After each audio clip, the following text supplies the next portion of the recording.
Hey, it's the Arvind and Mike show. He's an education investor and I'm an education entrepreneur. We are both dads to two kids. He's a Carolina Tar Heel with Indian parents, whereas I am a Duke Blue Devil with Jewish parents. All of which meaning there are 4 retirees out there disappointed that neither of us became doctors.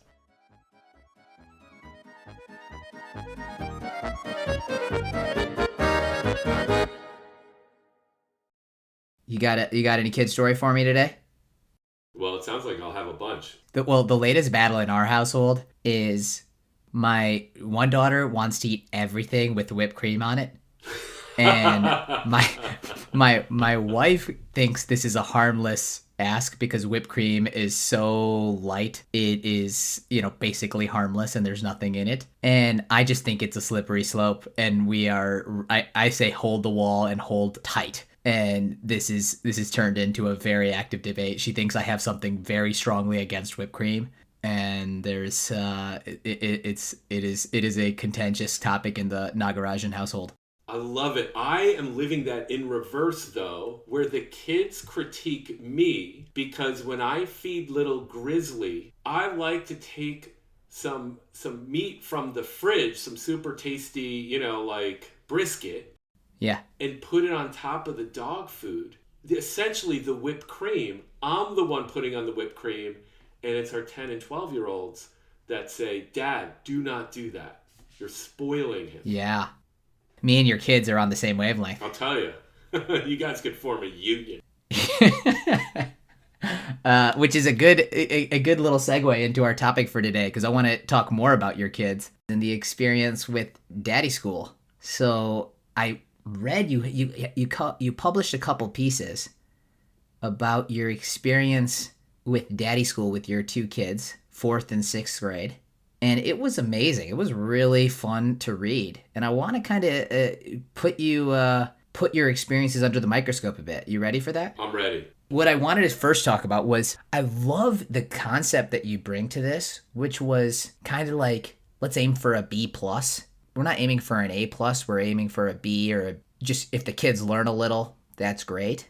I thought that framing was really interesting and really resonated with me. Tell me more about why you took that approach. Well, I'm lazy, as you know. I think an important part of life, including parenting, is deciding where a B is just fine. I don't know if you're making the dinner tonight, but spaghetti with an apple on the side, it's fine. It doesn't all have to be good. It can just be fine. And at the time, it was all right, I'm pretty sure that with no prep or very little prep, we could have a good few hours together, the kids and me, learn some stuff.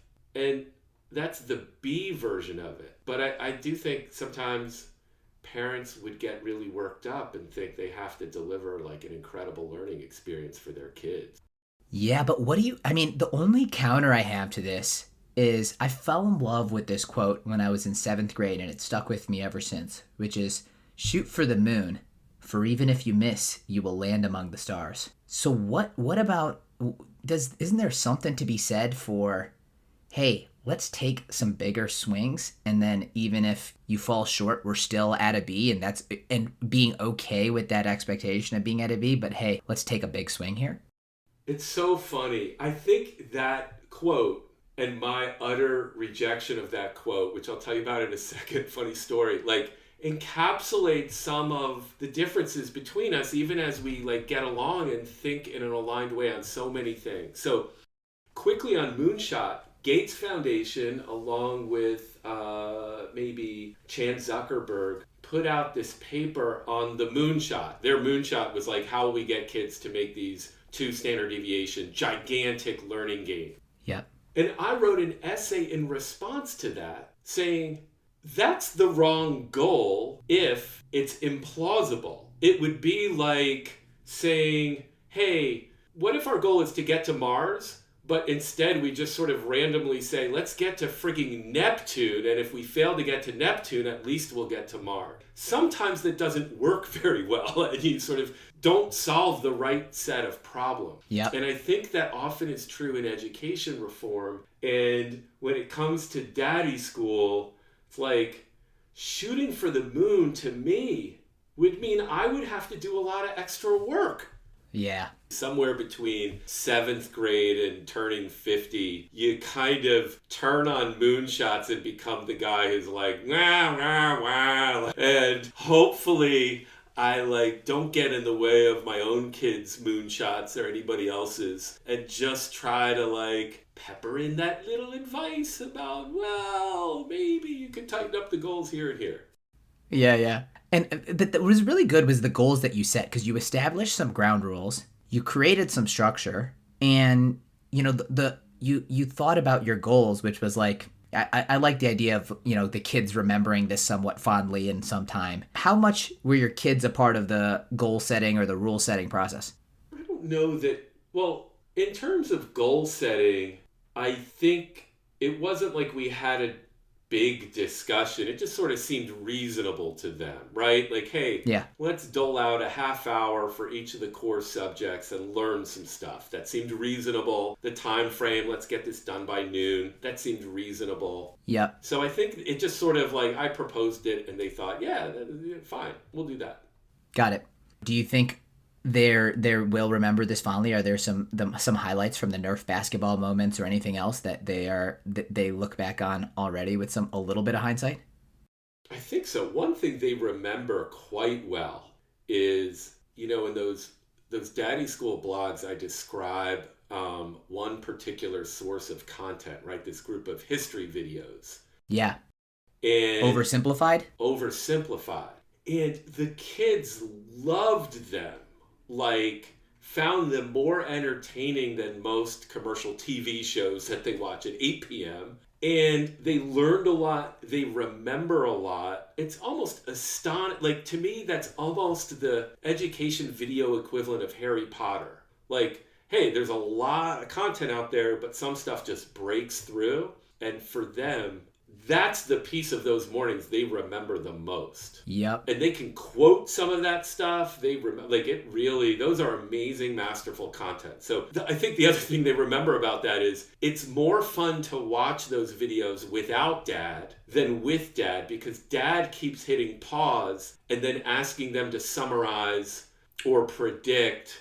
And it's I schoolify it way too much, and that kind of blows. Yeah. So they'll remember dad kind of messed those up, but even with dad messing it up, it was still pretty fun to watch those. Yeah. What I remember most about this, Arvind, was that it was pretty easy with the tools that are easily available now, the mix of videos and the likes of Khan Academy or Zern or whatever, for math and other tools.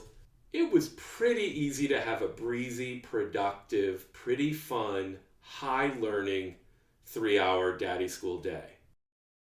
That's interesting. You were saying how you were really trying to minimize prep, which for obvious reasons makes sense, It does seem like there was a couple of, you would hit on some videos or not that just didn't resonate, and you were like, if I had just done a little pre-watching, I could have anticipated that. I'm wondering, in this, there's clearly so much high quality content to reach students. How are we still not, how far along on the curation game are we? I think the curation is bad. That, in other words, I don't think it's that easy right now to find the right tools for the right context. I think there's a ton of just trial and error clicking. That's essentially what we did, right?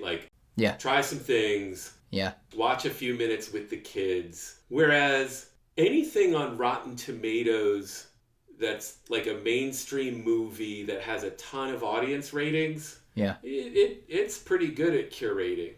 Whereas I think there's a lot of problems. For example, Match, my nonprofit, but after I left, they started to publish for free some of the math and English curriculum, which is downloaded widely by a lot of teachers. And when teachers are trying to pick out what's good curriculum, there's this thing called Ed Reports, which likes to be affiliate itself almost like, or with consumer reports. Like, hey, we'll be the ones to tell you which curriculum is good, which curriculum is bad. Right. But they don't do it the way a teacher would want. A teacher would want you to say, all right, Match says they have good math curriculum. Somehow watch a bunch, 20 kids in a room with a typical teacher using that curriculum and tell us how it went. Like, did it lead to a pretty good class or not? And instead, they just look at the lesson and they rate it based on, does it seem to have hard problems? Check. And are they aligned, quote unquote, with Common Core? Check. So it's sort of like you can end up with something that doesn't work well in real life. So I'm sort of thankful Ed Reports gave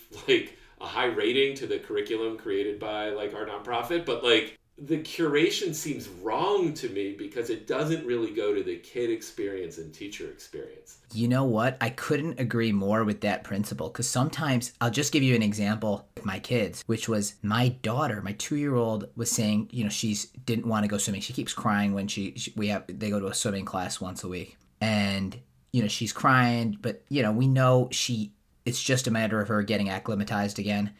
When she was doing it, she was really loving it, but it's just a matter of, getting comfortable. And she's saying, I don't like swimming. I don't want to go. And I give her this, honestly, I felt like I was in complete flow. I was like, this is my MOK, I have a dream speech. I gave her this beautiful thing about persistence and about, once she perseveres and gets through this, she's going to have so much fun swimming. And I know it can be tough. I understand what you're feeling. And, it was just, I was like, man, I'm just connecting with my child, and this is how parenting ought to be done. And I finish, and she just looks at me. She's like, I don't want to go swimming. Oh, how did this not work? And then her sister just goes, but at the end of swimming, now the teacher lets us go on a boat ride, and a boat ride is really fun. And my 2-year-old's like, actually, I want to go swimming now. And I'm like, all right, well, it's clear there was a different, it's like, it on paper, mine looked like the speech of a lifetime, but it had absolutely nothing. No connection to my audience. Think of how much more progress Martin Luther King would have made if your 4-year-old had joined him. Yeah. And the two of them together were reaching people. Like, we'd have so much more justice in this world. Oh my God. So much is about the experience of the learner. And so much of that is not captured in many forms of how we evaluate content or curriculum. Yeah. Do you know the screenwriter David Mamet? No. You never? Okay. So, he's written a ton of stuff like Glengarry, Glen Ross, and, tons of plays on Broadway, Off-Broadway, stuff like that. So, sort of well-known playwright. And my story is, when I was a recent college grad, I went to work for these two guys that were Broadway and Off-Broadway theater producers, Richard Frankel and Mark Routh. And I was like, I would get cheese sandwiches and like do spreadsheets. And so, I was just sort of an assistant, but learning a ton from these guys. It was pretty fun. What was your aspiration at that time? None. It was like, I had no that's why they hired me, they said. They're like, hey, you're the only reasonably competent recent college grad that we can find who has no desire to be like a famous Broadway actor, and that's really the reason so that you want to work in our office. So like learn whatever you can. In the meantime, like don't put any like mayo on my cheese sandwich kind of thing. But what I'm asking, is there a multiverse where Mike Goldstein is the M. Night Shyamalan of modern filmmaking? I don't think so. I don't think there's any multiverse like that. But I enjoyed it. I got to see a ton of theater. And for kicks, sometimes they would be like, hey, Mike, here's a script. Go read a script. So one day they gave me a script and I was like, oh, it's by David Mamet. And it was a new play called Oleana. And I read the script and it was like, Arvind, it was just the dumbest thing I'd ever seen. Like, it made no sense. It would just be like, somebody would say, what? And the other person would be like, huh? Like, it was literally like dialogue like that. It was just incredibly stupid. And so, they didn't care about my opinion, but I gave back the script the next day. And they're like, what do you think? I'm like, obviously do not do this play. And they're like, yeah, we're doing this. they put some money into it and they were co-producers on the play. And the play actually turned out to be a reasonable success. Not a runaway hit, but I think it ran for a year. And they were glad they did it. And the thing was, when I actually got to see the play with the real actors and the directors, it just felt way different than the play written version of it, right? Like the script was pretty different than the final product. And that can go in either direction. The script can be good and the production is bad, or the production can be good and the script does not seem, at least, to be good. I think that's true with the way education, curriculum, and technology gets rated. Yeah. It gets rated without the kids interacting with it. Yes. It gets rated usually by an adult who themselves either reads the lesson plan or the adult who tries the education technology. And that's why there's such bad signal there, and why there's an opportunity for the right curator. There's a lot of efforts, as you know, at curation, but yes, the right one hasn't been done yet. Yeah, we still are not there yet. And I think, and it's something like personalization is like has been such a buzzword in education for so long that it's almost lost any real meaning.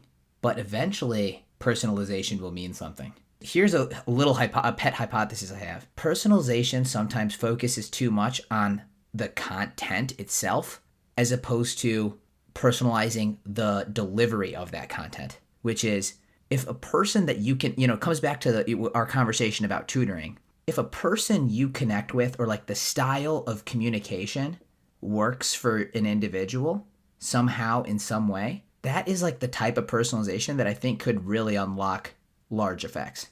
Yes. I think, because the agency part, like quote unquote personalization, which means you give the individual choices instead of assign things to the group, right? Yeah. And so I agree with you. A lot of it, people get confused by how much the content or something needs to be tailored to the individual, when really it's just about preference for no good reason, right? So you'll say to your kid, hey, you want to do soccer, dance, field hockey, or swimming.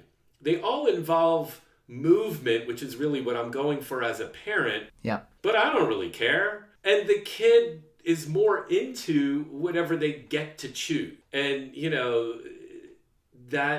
that's part of the power of this. There's a lot of, to me, sometimes people are like, oh, what's better, do you think? Khan Academy or Zern at teaching math? I'm like, they're both fine. Yeah. Let the kid choose. Or, if it's a school district, let the teacher choose. Like, they have inherent strengths and challenges. Like, let the chooser be the one to decide which strengths and challenges they want to be dealing with. Yes. Yes, like we should be ensuring that we're over some bar, so we're teaching the right concepts, or, there's not misinformation or inaccuracies.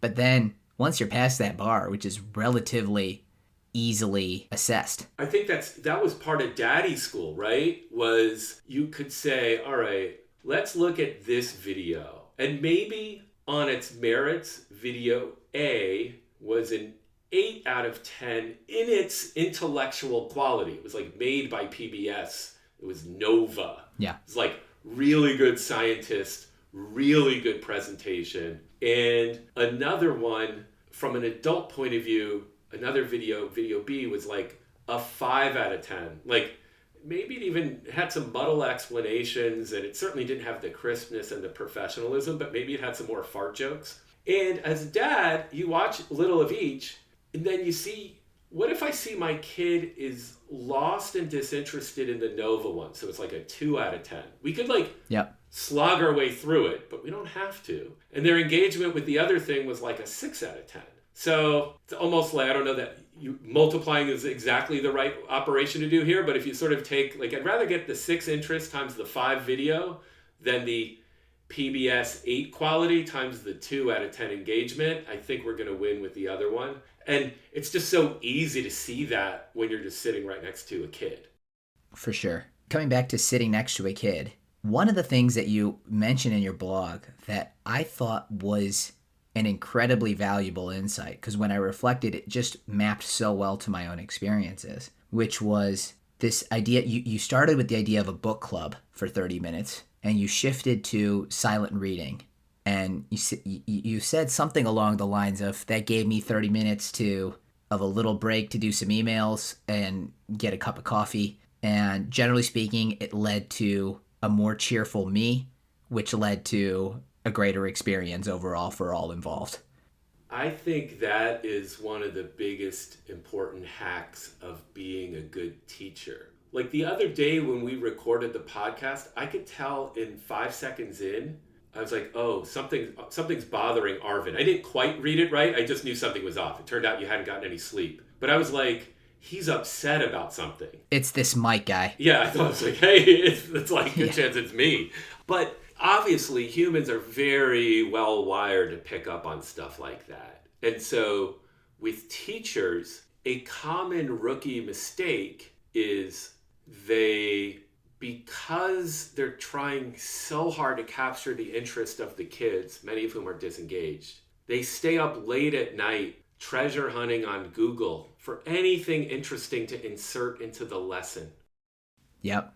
And it's pretty simple. They literally do not get enough sleep. All of the normal things follow. They're a little edgy, they're a little cranky, and all of the nominal gains by finding some cool thing that they were able to say for like 5 seconds are lost because for 7 hours they're just tired and a little more on edge. And so I think that like finding ways to pick up extra capacity to be a better version of yourself is not something usually studied in the teacher literature. Like, I don't know of a randomized control trial that said we got 100 teachers and 50 of them got much better sleep and exercise. Yeah. Who learned more? And that could be either time neutral or it could even be, so they prepped an hour less than the other teachers. Still, I wonder what the result, I don't know what the result of the experiment would be, but. It's so interesting because I mean, it's like not even just an education lesson. It's such a life lesson, right? Because I remember there was this study where judges, it was basically parole sentencing, and they tested them before their cup of coffee and after the cup of coffee. And the differences in parole sentencing was dramatic based on whether or not you happened to show up, controlling for all other variables, after they had after they had a cup of coffie or before.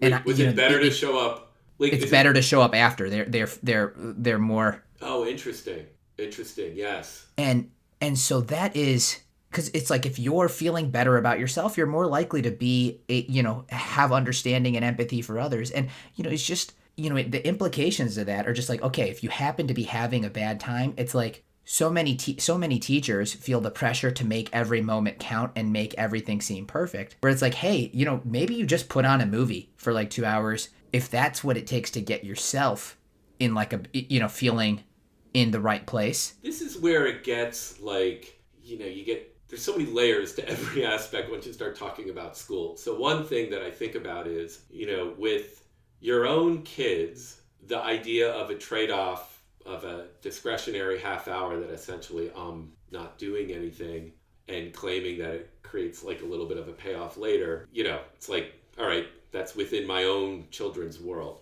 I do think an issue that came up with this wave of education reform and charter schools sort of went like this. It was, hey, we're creating some schools explicitly for the purpose of helping kids who historically are behind catch up and do better. Only way we know to do that is an enormous amount of teacher labor. I mean, the old school way of starting a charter and hiring people, you'd just be straight up like, hey, a lot of teachers here do like 60, 70 hours a week. Do you feel like doing that? Yeah. And there were trade-offs there where I think some charters were able to get really large gains for kids. Some of those gains came because teachers were putting in a ton of time and they were using that time frequently to build relationships with kids and their parents and to help strugglers after school and to better plan their lessons and to look at the data. They were doing all these things, and those things added up to an extra 25 hours a week, and they did it for essentially no extra money. But at some point, those same teachers are like, I don't know how sustainable that is. Like, I've been at this for 4 years. I don't want to always work 70 hours a week. I want to dial it back. Right. And where it got really interesting is sometimes teachers would say, you know what, I'll be a better teacher because you want me rested and you want me to stick around and be experienced. But Yeah. I don't know, you know, like sometimes that was a true claim, but sometimes when they dialed it down to 45 hours, kids started learning less. And, you know, so it's like, who gets to make that decision? Is it the individual teacher? Is it the school, so long as they're being upfront with the teacher? Is it the parents who are choosing which schools they want to send their kids to? Like, or does it come back like all our conversations do? Does it come back to the student? Does it come back to the student? Yeah. Which is if they're finding that teacher, you know, if they're providing the coming back to, I think you made a point earlier about students rating teachers and that being such a highly predictive variable. Yes, totally. So what if he's like, I'm happy for you to experiment. If the students aren't finding you a more productive version, then guess what? Go back to no sleep. You get as much sleep as the kids allow you. That's right. The kids are the customer. Well, it's some version of what the homeschooling folks say, right? They're like, hey, accountability is pretty clear here. I care deeply for my own child, and I'm going to do what it takes. Yeah. Now, that's not, obviously, as we know, at scale, that's not always true, but it's often true. Yeah. The only thing, I loved the whole structure. I thought that everything about your daddy's school was so much to learn from that experience. I had one thing that I was like expecting to see but didn't. Your kids are only 2 years apart. I'm just such a big fan of the peer-to-peer learning concept. I was surprised you didn't seem to emphasize that more. Why wasn't that, or was it and I just missed it? Do you mean the older one teaching or tutoring the younger one? Yeah, in some way. I think that I suspect, but don't remember clearly, two things. One is, previous to that, I traded chores with my son for a while where I would take out the trash, which was his job, and he would tutor Daphne in math. And they liked that. And I enjoyed watching that too. Like, he was really good at making math interesting for her. And they did that for a while. I think this was pre-COVID. And then after a while, they're like, nah, you know, this was a good run, but we don't want to do it forever. And, you know, it's like, let's just go back to dad does that math tutoring. And so I've seen it happen. I'm a fan of it. And I think like when it's organic, like it was in our house, like it had a good run. And then for now, it's like not happening. But got it. But also, real quick, lately, the younger one, who's 10, has been teaching in her karate dojo, like really teaching. Like she gets in front of this group of 5-year-olds and she's like one of the 2 teachers and she's like running it. And so I love that stuff. I do think that there's so much untapped opportunity for kids to teach and tutor younger people. And it takes an entrepreneur to organize it in a productive way to unleash that latent power. Yeah. So I think we made it approximately 30 minutes for your first karate reference. This is a record, I think. I want to shift gears. So what is kind of the big picture if you zoom out 30,000 feet from the daddy school perspective? What did it make you reconsider or think about in terms of your, you know, what you wanted from your school for your kids, what you wanted from your relationship with the teacher, you know, the parent-teacher relationship? What were kind of the reflections stepping back on that front? One thing that has made me reflect is that was, you know, April, May of last year. And when we got back to regular school and there was no longer daddy school because now the local school had sort of organized itself to like say, hey, here's your expectations for, you know, 8 a.m., 9 a.m., 10 a.m., 11 a.m. And so instead of daddy chosen or curated curriculum, it was back to regular school chosen stuff. I thought with daddy school, we kept interest pretty high and legitimacy of learning pretty high. Because anything that either was too boring or felt busy workish, we just stop really quickly and find something else. But obviously that doesn't happen. And so I feel like too often I look at the problem sets and the content and it feels closer sometimes to busy work than to genuine intellectual engagement. Some of that is just the nature of the beast. Like, you got 20 kids, you pretty much play to the middle as a teacher. And so often my older one in particular is working on something that he already knows all the answers before he starts the assignment, right? Or before he starts the lesson, if you will. Yeah. And so that's not that productive. He's just putting in the time and getting it done. But that's a frustrating realization that I'm a little bit more attuned to, in part because we had that daddy school opportunity and I'm sort of more dialed into what they're learning right now, but also in part to September, October, November, they're literally in the same building as me. So I'm seeing what they're doing, which you and I have talked about quite a bit. And it's seeing that makes me, they're willing to go along with it. They're willing to comply. And of course, part of me is like, I almost want them to revolt in a way that they find weird and annoying and sort of, daddy's kind of this weird school guy. So he, instead of being like a regular kid who just does his work, I'm supposed to have independent thoughts on whether the schooling is valuable, unlike all my friends. And you know what I mean? Like, but that's something that goes through my head. Yep. And what about the communication with teachers, and between teachers and parents? You have a lot of experience on that front, I guess, even before daddy school from way back in the day. Way back in the day, I went to Harvard and studied education policy for 2 years, and I never came across any meaningful exploration of parent-teacher communication or activation. There was, some stuff at the margins, but I mean, intellectually, it was pretty lame. And no, it was not on anybody's top 20 list of what is important. And the first day in September that our charter school was open in Boston, Charlie Sposato, the sort of master teacher, and then now our principal, our first-time principal, the kids had all arrived. We were happy. It was 8:33. We were 3 minutes into the first day of our school, and he started banging out phone calls to every single parent, like very personal calls from his cell phone. Hey, Mrs. Ruff, how you doing? Dana made it here. He's fine. Oh, how'd that thing go that you were telling me about last week? And he was banging out these calls, and I'm just sort of standing next to him as he's doing these. And it was clear he'd been in touch with every parent all summer, consistently and proactively. And that's when I learned that there were some practitioners who had a strategy that wasn't really talked about much in the Harvard world. Yeah. Which was really proactive, personal and authentic communication to parents, not to give them report card data, not to send home packets of here's what we're doing in class, but to build a relationship. And that became a defining characteristic of our school, not just by him, but by all of the teachers. And it seemed to show really large gains in the sense of kids would be more motivated because of that relationship, that parent relationship. Yes. Is it realistic from a time point of view? What did you find on that front? Yeah, so it's a great question.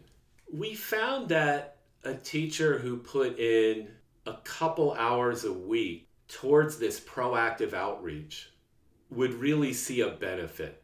So I suppose it depends on how you think about 2 marginal hours in the course of a teacher week.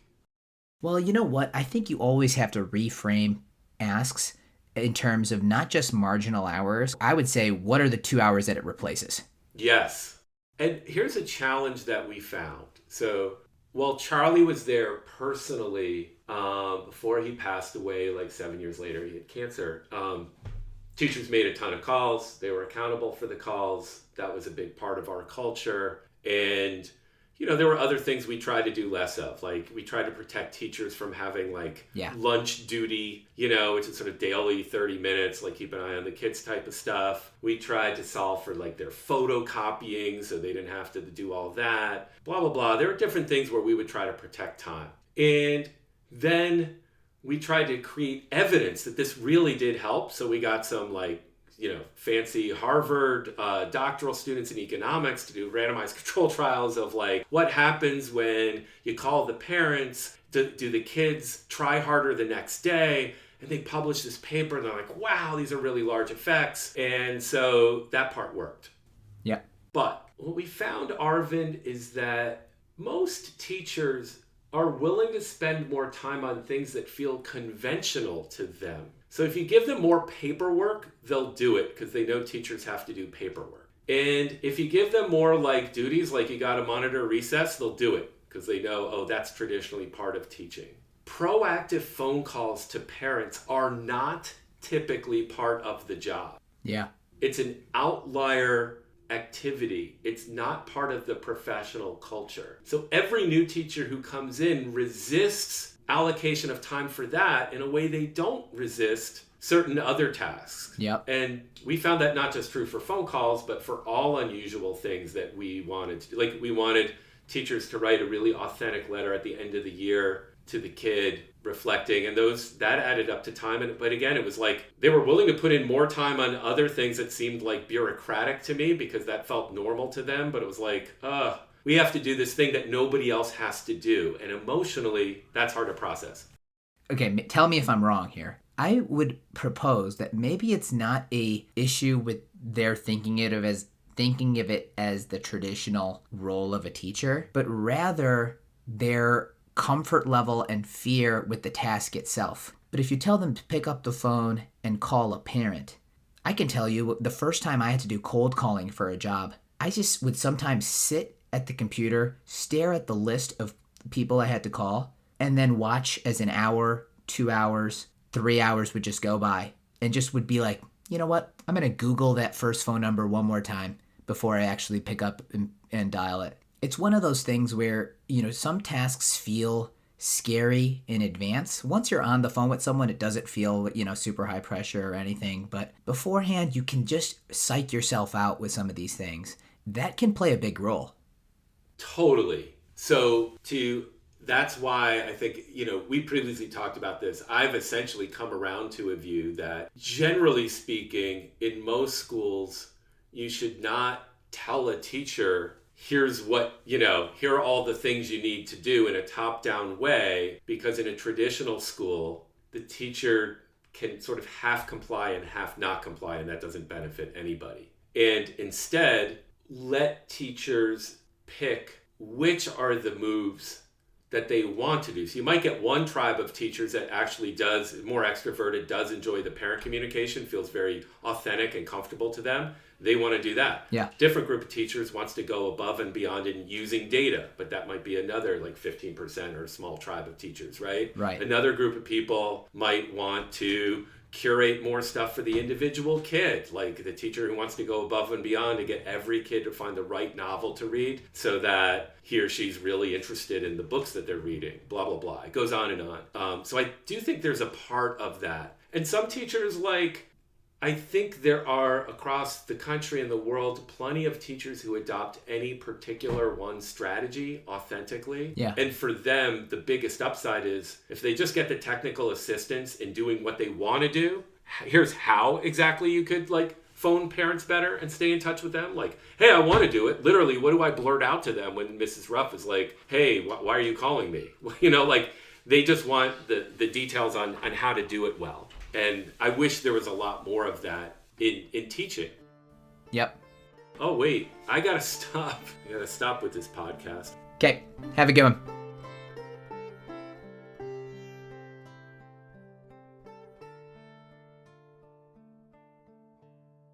The number of karate references makes me very afraid to get in any sort of engagement with your kids. Yeah, my kids will just frickin' destroy you. They've been doing karate since they were little. They're like Marvel characters at this point.